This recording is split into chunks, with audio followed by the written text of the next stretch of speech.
Principaux titres. Le Conseil des ministres adopte le projet de décret portant sur le report du deuxième tour des élections législatives et municipales et le président de la République engage le gouvernement à créer un établissement d'enseignement fondamental spécialisé au profit des enfants handicapés.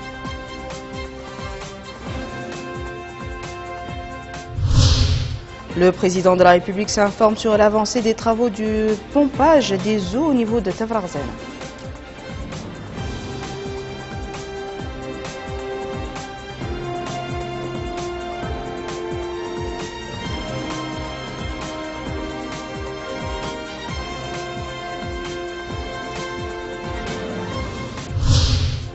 Le ministère de la Santé lance un atelier de validation du rapport relatif aux urgences obstétricales.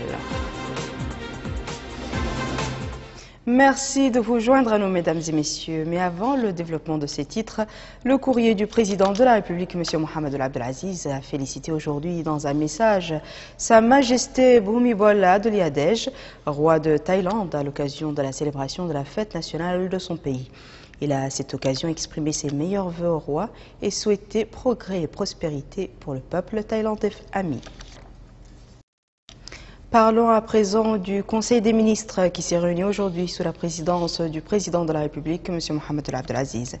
Le Conseil a examiné et adopté le projet de décret portant un report du scrutin du second tour des élections des députés et l'Assemblée nationale et des conseillers municipaux. Le projet de décret vise à reporter la date du scrutin du second tour des élections des députés à l'Assemblée nationale et des conseillers municipaux au samedi 21 décembre 2013, conformément à la délibération de la Commission électorale nationale indépendante et à l'avis favorable du Conseil constitutionnel. Le ministre des Affaires étrangères de la coopération a présenté une communication relative à la situation internationale. Le ministre de l'Intérieur et de la décentralisation a présenté une communication relative à la situation intérieure. La ministre des Affaires sociales, de l'enfance et de la famille a présenté une communication relative à la problématique du handicap en Mauritanie. Dans ce cadre, le président de la République a donné ses instructions au gouvernement en vue d'accorder un intérêt particulier à la scolarisation des enfants handicapés, notamment à travers la création d'un établissement d'enseignement fondamental spécialisé dont la gestion sera assurée conjointement par le ministère chargé de l'enseignement fondamental et le ministère chargé de l'enfance et de la famille. Cette expérience pilote est appelée à être étendue en cas de besoin. Par ailleurs, et par souci d'accorder une attention particulière aux couches les plus défavorisées, le président de la République a demandé au gouvernement de procéder à l'organisation d'un concours de recrutement de 100 unités dans différents départements ministériels, exclusivement parmi les personnes handicapées diplômées. Il a également mentionné la nécessité d'augmenter la subvention budgétaire actuellement octroyée aux personnes handicapées. Cet après-midi, le président de la République s'est rendu dans un des quartiers de Tafrarzana en vue de s'enquérir de l'avancée des travaux d'évacuation des eaux stagnantes d'origine pluviale vers l'océan.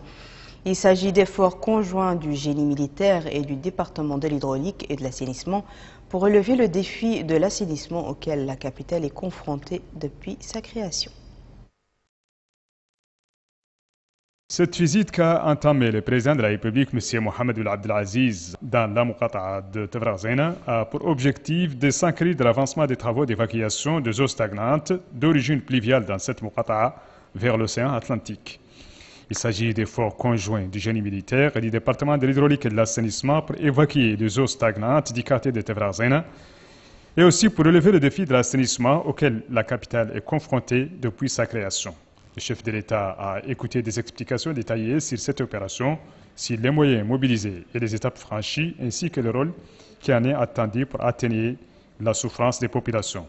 M. Mohamed Abdelaziz a demandé des éclaircissements sur la durée de cette opération, exhortant les parties assurant la supervision à accélérer le rythme d'exécution pour rassurer les populations et améliorer la façade de la ville. Le président de la République a suivi également des explications sur les moyens de traitement d'une grosse mare à Tafrarzana, d'une superficie de 50 hectares et d'une profondeur de 24 cm, devant être évacuée par le biais de tuyauteries pour ouvrir cette zone et la remettre dans une situation normale. Cette opération d'évacuation des eaux stagnantes à Nouakchott après les pluies de cet hivernage a commencé à la à Sebra depuis quelques mois et que l'opération s'est bien déroulée à Sebra et que depuis plus d'un mois, nous avons commencé cette opération ici, sur ce site, qu'on a déjà évacué plus de 100 000 mètres cubes de ce site et que d'ici, disons, un mois, nous aurons terminé donc cette opération ici et que dans quelques jours, nous allons reprendre la même opération dans les quartiers de Sokojim PS, Bagdad, et que nous espérons aussi résoudre le problème des eaux stagnantes en eau chaude d'ici quelques mois. Ces efforts ont conduit jusqu'à présent à évacuer 100 000 mètres cubes en direction de l'océan Atlantique pendant un mois à Tevrazena, sur un total de 250 mètres cubes, tandis que 150 mètres cubes autres ont été évacués du point central de Sebra dans le cadre d'une opération entreprise par le ministère de l'Hydraulique et de l'Assainissement pour la première fois dans l'histoire de la capitale. Le président de la République, M. Mohamed Abdelaziz, vient d'effectuer une visite d'amitié et de travail au Niger sur invitation de son homologue Mahamadou Issoufou. Cette visite riche en activités a été sanctionnée par la signature de 4 conventions ainsi que par un communiqué final dans lequel les deux pays ont réaffirmé leur volonté de renforcer la coopération bilatérale et d'œuvrer sur le plan régional et international à relever les défis du sous-développement et de l'insécurité. Compte rendu de Babacar Ndiaye. La visite que le président de la République, Mohamed Ould Abdelaziz, a effectuée au Niger du 2 au 3 décembre a été sanctionnée par un communiqué conjoint. Dans ce communiqué, les deux chefs d'État ont passé en revue les différents domaines de coopération entre les deux pays, notamment dans le domaine de la coopération économique et de la sécurité. Dans ce cadre, nos deux pays ont signé 4 conventions de coopération dans les domaines de la justice, des affaires islamiques, de la langue arabe, du pétrole, des mines, de recherche et de sauvetage des aéronefs en détresse. En marge de sa visite de travail au Niamey, le président de la République, Mohamed Ould Abdelaziz, a tenu une réunion avec la communauté mauritanienne qu'elle a remerciée pour la qualité de l'accueil qu'elle lui a réservé. L'occasion pour elle de saluer les efforts déployés par le président de la République, notamment la suppression du visa pour les citoyens mauritaniens établis au Niger. Lors de cette rencontre, le chef de l'État a souligné l'exemplarité des liens de coopération entre la Mauritanie et le Niger et appelé la communauté mauritanienne à représenter dignement son pays. Quelques heures plus tôt, le président de la République avait eu un entretien avec son homologue nigérian, Mahamadou Issoufou, élargi aux membres des délégations des deux pays. Le chef de l'État a saisi cette occasion pour rappeler que la Mauritanie a très tôt pris conscience de la menace terroriste au Sahel. Il revient aux pays de notre sous-région de travailler la main dans la main pour que demain il en soit autrement. C'est dans l'unité d'action que les pays du Sahel sauront faire face efficacement aux défis dont le plus urgent est celui de la sécurité. En effet, sans sécurité, il n'y a ni développement possible, ni démocratie crédible, ni promotion et respect effectif des droits de l'homme, a-t-il affirmé. Dans le cadre de cette visite, le président de la République a procédé dans la banlieue de Niamey avec son homologue nigérian, Mahamadou Issoufou, à la pose de la première pierre de l'école de l'amitié mauritano-nigérienne. Cette école permettra aux enfants de la communauté mauritanienne établie au Niger et aux enfants nigérians de suivre un enseignement arabe et français qui tient compte de la spécificité de la culture islamique. Enfin, lors d'un dîner offert en son honneur, le président de la République, Mohamed Ould Abdelaziz, a été décoré de la grande médaille de l'Ordre national, la plus haute distinction du Niger par le président Mahamadou Issoufou. Les représentants des départements ministériels concernés par l'opération du Hajj étaient conviés aujourd'hui à une journée d'évaluation de la saison du pèlerinage dernier. Ouverte par le ministre des Affaires islamiques et de l'enseignement original, cette journée a été centrée sur la présentation d'une appréciation globale objectif de la dernière saison du pèlerinage. Dans cette perspective, les responsables et partenaires de l'opération vont déterminer les points forts enregistrés pour les préserver et les consolider, ainsi que les lacunes et défaillances à éviter lors des prochains pèlerinages et présenter en définitive les propositions de nature à améliorer les prestations. Le ministre a, dans un mot pour la circonstance, relevé que la saison écoulée du pèlerinage a réalisé un succès remarquable et les prestations en matière d'habitat, de transport, d'organisation des contingents d'orientation et de guidance ont été améliorés et nous aspirons, dit-il, à faire encore mieux. M. Ahmed El-Nini a invité les participants à étudier toutes les situations liées à cette saison du pèlerinage et à faire les remarques et formuler des propositions constructives en vue de disposer des éléments permettant d'avoir une vue prospective du prochain pèlerinage pour en assurer la pleine réussite. Le département de la santé a organisé aujourd'hui un atelier pour l'approbation d'un rapport relatif aux urgences obstétricales. L'atelier vise à obtenir des indices et statistiques précis reflétant la réalité sanitaire dans notre pays à moyen terme dans ce domaine. Compte rendu de Izia Aïda. Débuté aujourd'hui, cet atelier sur la validation du rapport de l'enquête SONU vise entre autres à réduire la mortalité maternelle et renforcer la qualité des soins donnés aux femmes enceintes dans le pays. Le coup d'envoi des travaux de cet atelier a été donné ce matin par le ministre de la Santé, Ahmedou Ould-Ademin Ould-Gelvoun. Il a été organisé conjointement par le Programme national de la santé reproductive, l'Agence française du développement et le Fonds des Nations Unies pour les populations. S'exprimant à l'ouverture, le ministre de la Santé a rappelé que la Mauritanie octroie un intérêt majeur à la santé de la mère et de l'enfant, bien que ce phénomène soit encore présent dans le pays. D'après le rapport de 2011, poursuit le ministre, sur chaque 100 000 naissances, 620 enfants meurent et sur 100 accouchements, 46 sont assistés. Le ministre a ensuite indiqué que son département a adopté une stratégie pour améliorer la couverture et prendre en charge les femmes pendant et après leur accouchement. Cet événement, qui a connu la participation de plusieurs personnalités scientifiques et de la société civile, devra durer 5 jours et les participants suivront des exposés sur les stratégies à adopter pour réduire la mortalité maternelle dans le pays. Des femmes, on a également parlé aujourd'hui, mais cette fois-ci sur le plan pastoral. Il s'agit de la formation de 25 femmes opérant dans ce domaine, dans la perspective de la création d'un regroupement des femmes pastorales au niveau de chaque wilaya. Compte rendu de Salem Majbour Salem. La rencontre réunit les femmes pasteurs affiliées au groupement national des associations agro-pastorales de Mauritanie. Le GNAP entend ainsi mettre en place une nouvelle stratégie de nature à impliquer la frange féminine dans le processus de développement des ressources agro-pastorales du pays. En cela, le groupement bénéficie de l'appui technique et matériel des réseaux ouest-africains des éleveurs pasteurs appelés Bilitar Marobé. En soutien lié à la cérémonie d'ouverture par le secrétaire général par intérim du ministère du Développement rural, Moussa Tania, et par le président du groupement national des associations agro-pastorales de Mauritanie, Hassan Oulataleb.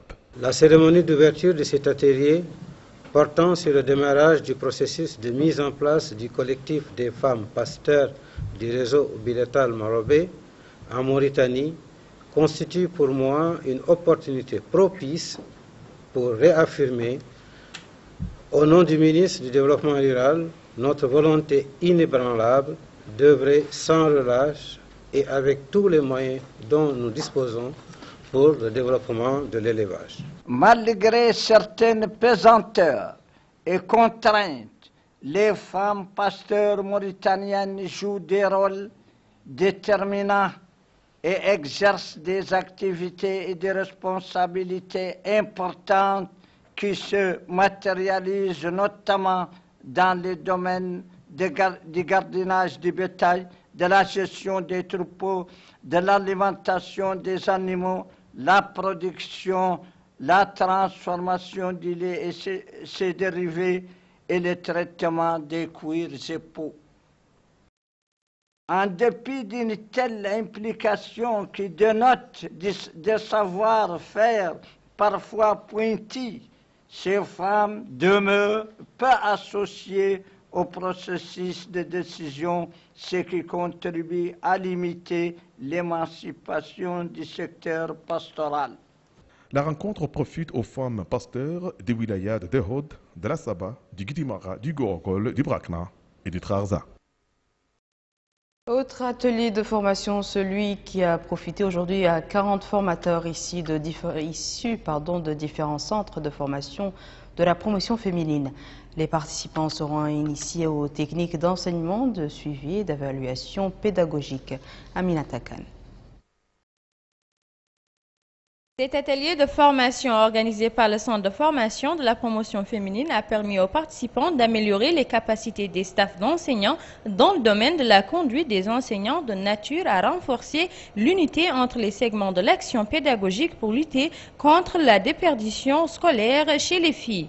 Au cours de la cérémonie de clôture, le secrétaire général du ministère des Affaires sociales, de l'enfance et de la famille a déclaré que la formation professionnelle est un outil de développement et un moyen efficace pour réduire le chômage, mais il a également précisé que le programme électoral du président de la République, M. Mohamed Ould Abdelaziz, accorde une attention particulière à la formation professionnelle, ce qui s'est traduit par la mise en place de plusieurs établissements scolaires de formation professionnelle.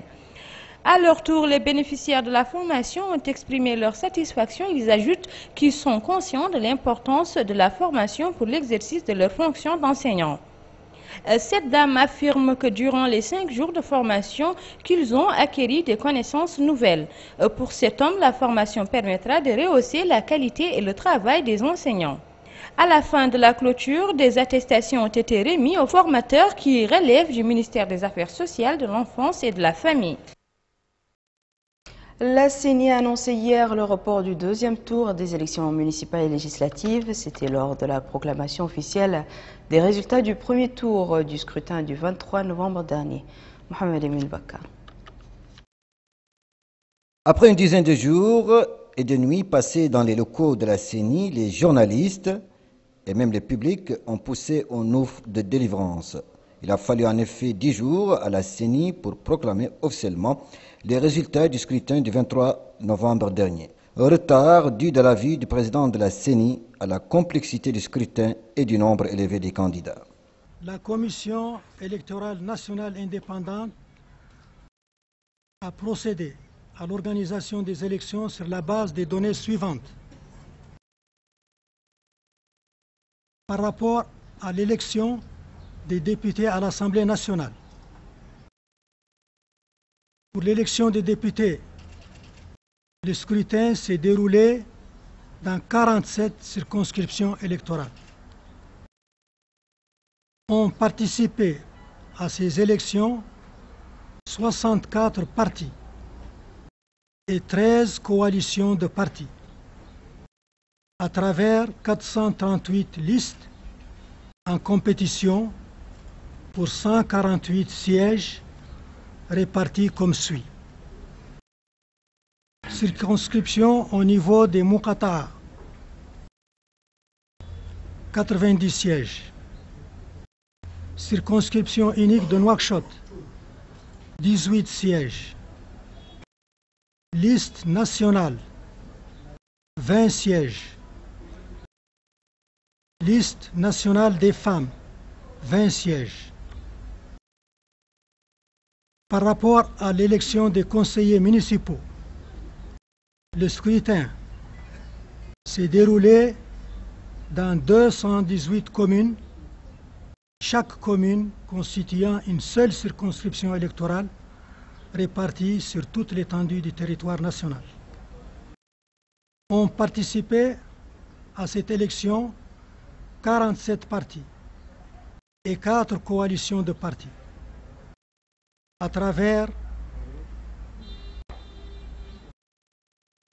1096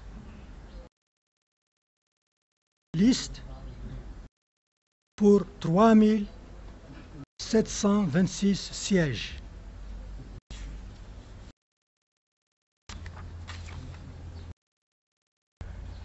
Les résultats des élections.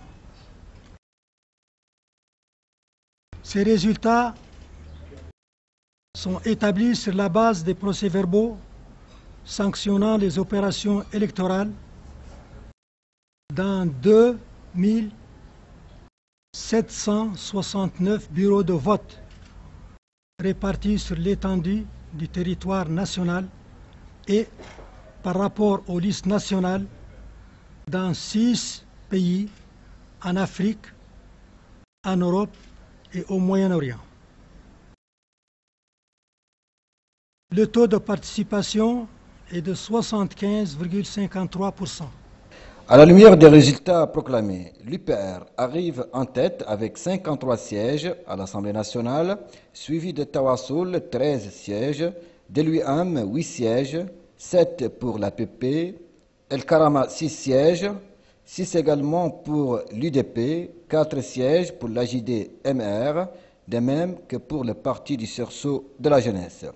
Les autres formations ont récolté entre 3 et 1 siège. Sur le plan local, l'UPR a totalisé 933 conseillers municipaux, talonnés par Tawassoul avec 235 conseillers, puis l'UAM 119, le Parti du sursaut 96, l'APP 78, l'UDP 44, le Parti de l'unité et du développement 33.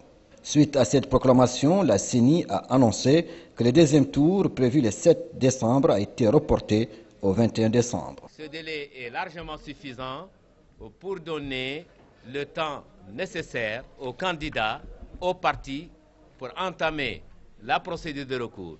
Pour les élections municipales, cette procédure ira à la Cour suprême.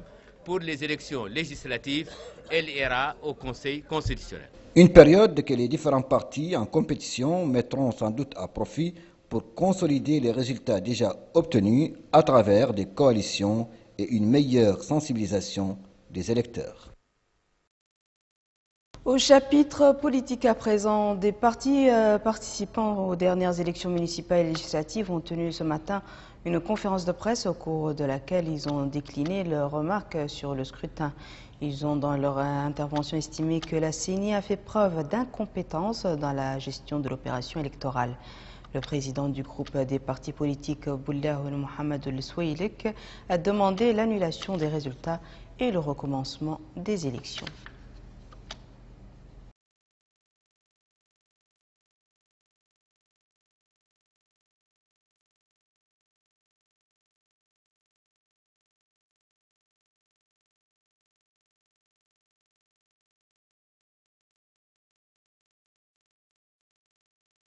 Hier, notre pays a célébré officiellement la Journée internationale des personnes handicapées. C'était une occasion pour faire le bilan des avancées réalisées. Quelles sont ces avancées et quels sont les obstacles persistants? Élément de réponse dans ce reportage de Mohamed Allah. Cet enfant est handicapé. J'ai 2 enfants handicapés. Je souffre très vieux. J'étais dans le Gassara. Le cas de cet enfant n'est pas rare en Mauritanie. Environ 10% de la population souffre d'un handicap mental ou physique. Notre pays a célébré hier la Journée internationale des personnes handicapées sur l'ensemble du territoire national. C'est pour la première fois que le gouvernement participe à cette célébration. C'est une journée instaurée par l'Organisation des Nations Unies afin de sensibiliser tout le monde sur les droits des personnes handicapées. Cette année a été commémorée sous le thème « Éliminer les barrières pour une société inclusive et accessible pour tous ». En Mauritanie, les conditions des personnes handicapées ont connu certaines améliorations grâce à l'engagement constant des ONG nationales et le soutien croissant des autorités publiques. Pour la première fois, l'État prend en charge la célébration de l'année internationale des personnes handicapées. Cette année, le ministère a pris ça en charge et mieux, ils ont instruit toutes les régions, tous les walis, de faire des discours pour annoncer cette fête internationale. Ça, c'est l'État qui a fait ça. Et ça, c'est une première. Et moi, je trouve que c'est une victoire. Parce que combien de fois nous sommes depuis l'entité, depuis que la Mauritanie est indépendante, on cherche à ce que cette journée soit comme toutes les journées. Les personnes handicapées n'avaient aucun avantage. C'était des personnes qui étaient considérées comme des animaux. Il n'était pas leurs préoccupations et leurs besoins en tant que citoyens de ces pays n'étaient pas pris en compte dans les conceptions des politiques et des stratégies de développement. Il a fallu que l'organisation soit créée, puisse se faire entendre pour que progressivement, on les prenne en compte dans ce qui se fait.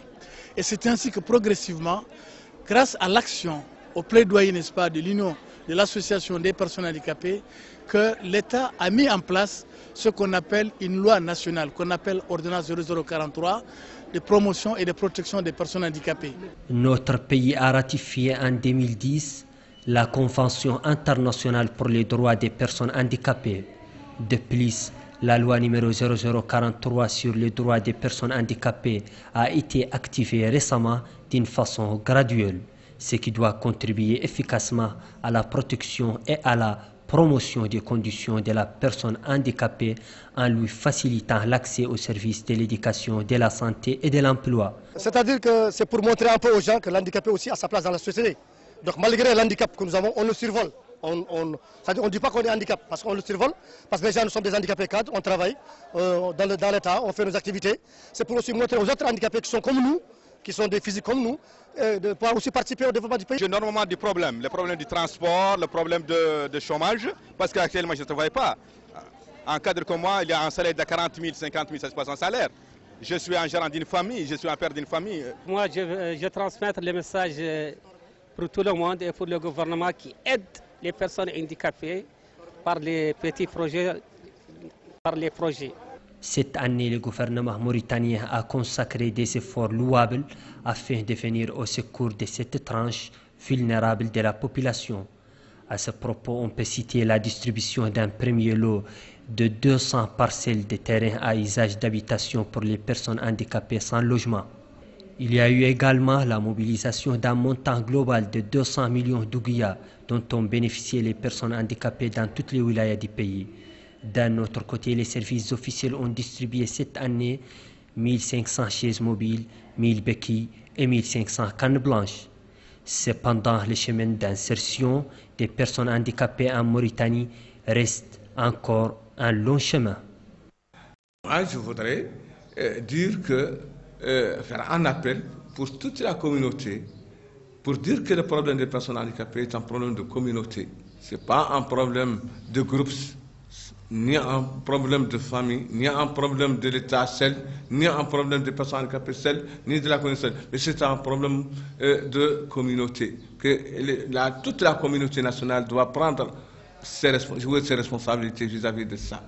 Aujourd'hui, grâce à l'action d'information et de sensibilisation, la grande majorité des personnes handicapées a pris conscience de ses droits. Voilà pourquoi elles sont nombreuses ici aujourd'hui pour revendiquer avec force. Nous avons droit à ceci, nous avons droit à cela.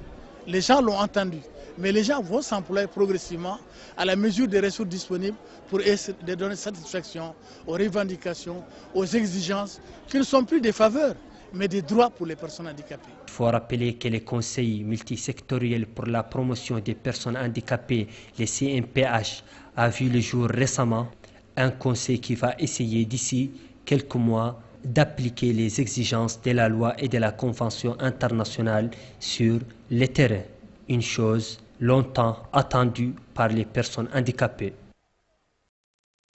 Et nous refermons ce journal par un coup de projecteur sur l'utilisation à grande échelle du téléphone portable. Cet objet de communication des temps modernes est utilisé par les différents groupes d'âge et dans le marché du portable. Chacun y trouve pour son compte. Compte rendu dans la BADED.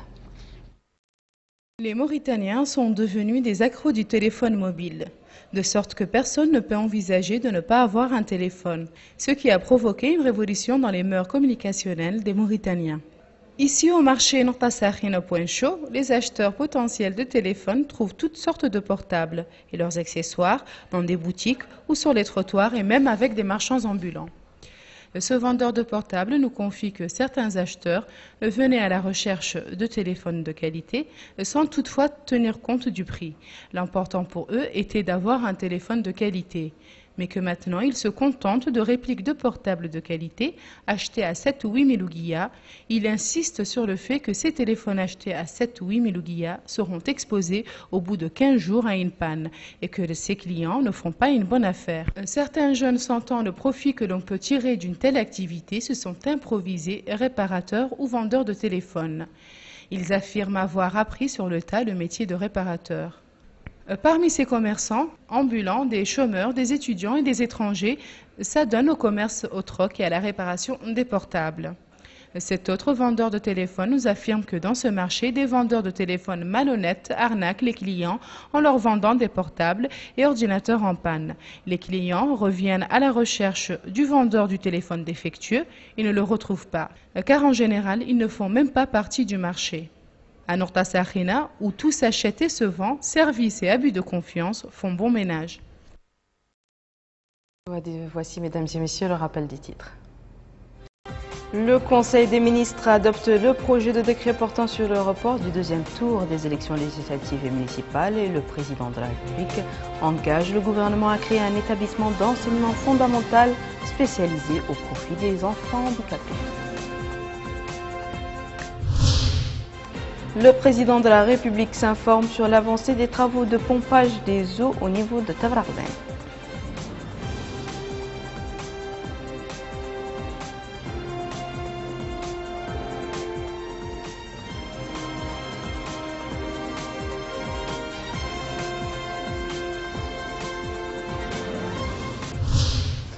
Le ministère de la Santé lance un atelier de validation du rapport relatif aux urgences obstétricales.